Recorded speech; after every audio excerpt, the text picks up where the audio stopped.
In mid-1941, the Third Reich broke its non-aggression treaty with the Soviet Union and invaded its territories. Nazi troops relentlessly advanced across Eastern Europe, conquering, looting, and razing everything in their path. In those terrible days, a 16-year-old Jewish boy was in Poland, fleeing with a group of people from Hitler's soldiers. The young man knew that, if he was found, he could well be left for dead, as a consequence of the anti-Semitic laws of the Nazi Empire. His only hope of survival was to get through the city of Grodno, in the west of the country, undetected by the invaders. However, the group had no luck, and were intercepted by the Wehrmacht's 12th Panzer Division. Seeing how death loomed over him, the teenager was forced to improvise a plan to preserve his life in a matter of minutes. What happened next is one of the most incredible stories of World War II. Today, in this new episode of Military History, we'll tell you the story of Solomon Perel, the young Jew who became a Nazi soldier to survive. Are you ready? Let's get started. Solomon Perel was born on April 21, 1925 in Peine, a town in northwest Germany, into a Jewish family of Russian origin. When he was 8 years old, Adolf Hitler came to power, and from then on a nightmare began that lasted for more than a decade.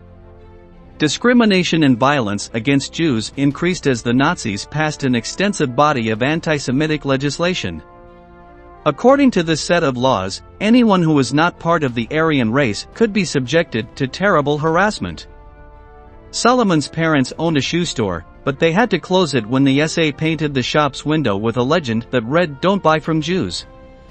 In 1935, the boy was expelled from his school. Seeing that their living conditions had deteriorated, and anticipating that things would continue to get worse, Solomon and his parents moved to Poland in search of peace of mind. However, in September 1939, the Third Reich invaded Poland and occupied the region where Solomon Perel's family was based. The Nazis announced that they would build ghettos to house the Jewish population, so that they would be separated from people of German blood. The boy's parents accepted his fate, but decided his children deserved better, and ordered them to escape to the Soviet-held part of Poland. Solomon and his brother Isaac's escape was successful and they crossed the border into communist territory, although they had to leave their parents behind, whom they would never see again. For 2 years, Solomon lived in an orphanage, making friends with children of Russian origin and learning to speak their language. Although he did not know it, this ability would end up saving his life. As for his brother, they quickly separated, since Isaac undertook a trip to Lithuania to meet his girlfriend. Solomon's life seemed to have found some stability when, in 1941, the Third Reich declared war on the Soviet Union, breaking the non-aggression pact between the two nations. The boy, now 16, once again fled from the Germans, who were hunting Polish Jews. This time, however, the escape attempt failed, and the group he was with was intercepted by the Wehrmacht's 12th Panzer Division. Finding himself trapped by the Nazis, Perel improvised a risky plan to survive.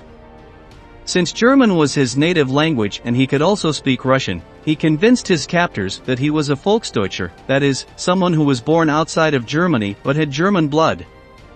According to the laws of the Third Reich, this implied that he was an Aryan, and that he could not be subjected to ill treatment. The officers fully believed the story of Solomon, who claimed to be called Joseph Perel, and accepted him into their military unit to serve as a Russian-German translator. Thus, unexpectedly, the boy saved his life and went on to join the ranks of Hitler's army, with the task of helping in the interrogations of Soviet prisoners.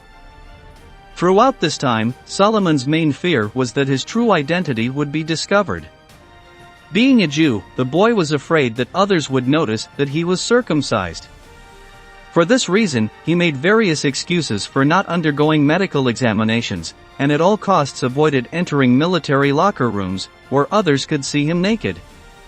However, when he was still with the Panzer Division, there was an occasion when his deceit came to light.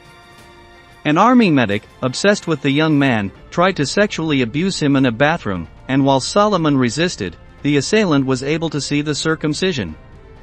Both reached a tacit agreement. The boy would not say that the doctor was homosexual, and the latter, in turn, would not divulge that the other was Jewish. A short time later, because he was still a minor, the Wehrmacht turned Solomon over to a Hitler Youth School in Brunswick, Germany. There, together with other adolescents, he received intense indoctrination lessons, in which love and obedience to the Führer was instilled in them. Solomon remembers those times as follows: "I couldn't allow myself the slightest mistake. I was not acting, I got so involved in the role that I lived it. I became one of the Hitler Youth, a patriot of the Third Reich. I was happy with the victories and with the defeats of the German army. They couldn't tell, because I wasn't acting, I really became a Nazi." In the last stage of the war, the young man was recruited by the Wehrmacht, with the mission of guarding a bridge of strategic importance. The only equipment he carried with him was an anti-tank missile launcher, though it was of no use to him in the end. On April 20, 1945, one day before his 20th birthday, Solomon was captured by the U.S. Army and made a prisoner of war. He was released the next day, since he was just a conscript of a few years, without any kind of importance. A short time later, the war came to an end, and the boy tried to rebuild his life in the best way possible. He shed his false identity, returned to who he was, and tracked down his brother Isaac, who was safe and sound in Munich. Talking to him, he learned that his father had starved to death in the ghetto, while his mother had been murdered by the Nazis. In 1948, the surviving members of the Perel family moved to the newly created state of Israel. Solomon became a successful businessman, married, and had 2 children.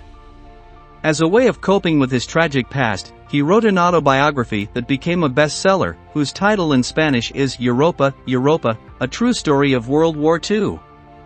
Currently, Solomon is 97 years old and has given several conferences in which he tells his particular life story and encourages young people to learn about the past to build a better future. We've reached the end of the video and we want to ask you, do you think Solomon Perel did the right thing by pretending to be a Nazi? Leave us your answer in the comment box below and don't forget to subscribe to our channel to learn about many more military events that left their mark on history.